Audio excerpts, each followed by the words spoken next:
Алымдарыбыз бүт аяттарда, хадистерде келген жакшы кулк мүнөздүү адамдын сыпаттарын жыйнап бизге топтоп бериптир. Алардын бир канчасын айтып өтүп кетсе караңыздар. Адам жакшы кулк мүнөздүү экендигинин белгиси төмөнкү сыпаттардан билинет. Биринчиси, адам уяттуу болот. Бардык жерде уятын сактап, уяттуулук менен адамдарга мамиле кылат. Уяттуу экендигин бирөөнү көрсөк, аны биз адеп ахлактуу экен деп чечим чыгарсак болот экен. Уяттуу дегенде биз туура түшүнүшүбүз керек.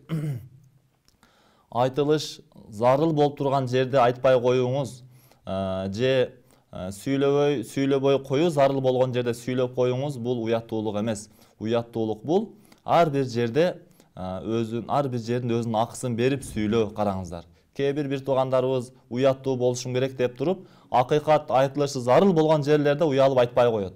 Бул тескерисинче уятсыздык болуп калат. Ошондуктан акыйкат айтылыш зарыл болгон жерлерде биз айтышыбыз керек. Жана сүйлөбө зарыл болгон жерде биз сүйлөбөй коюшубуз керек. Караңыздар, уяттуулук дегенди биз туура таризе түшүнүп, анан ошону аткарышыбыз керек. Qalilal adha, жана кулк мүнөздүү адамдын бирөөгө зыяны аз болот. Содуқал лисан, чынчыл болот, тилинен чын гана сөз чыгат. Qalilal калам, аз сүйлөйт. Муктаждыкка жараша саз сүйлөйт экен. Караңыздар. Каthirul амал, көп иш аткарат. Аз сүйлөйт, көп иш аткарып, дайым иш үстүндө болот. Qalilaz залал, аз адашат дейт. Bir иштен бир сөзүн адашып калса, экинчи ал иште кайталабайт.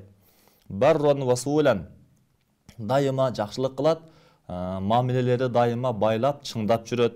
Вакуран сабуран, урмат сыйлуу болот, сабырдуу болот, жана оор басырыктуу болот. Караңыздар.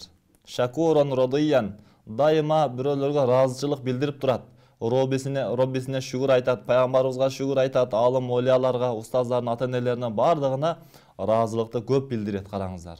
Себеби биз адамдардын жакшылыгын көрүп, биз аларга шүгүр айтып, ыраазылык билдирбесек, биз жаратуучубузга дагы жакшы шүгүр айта албай калабыз. Ошондуктан жакшы кулк мүнөздүү адам дайыма тилинен Алла разы болсун, рахмат сизге, ыраазылык билдиремин деп көп ушул сөздөр оозунан чыгат экен.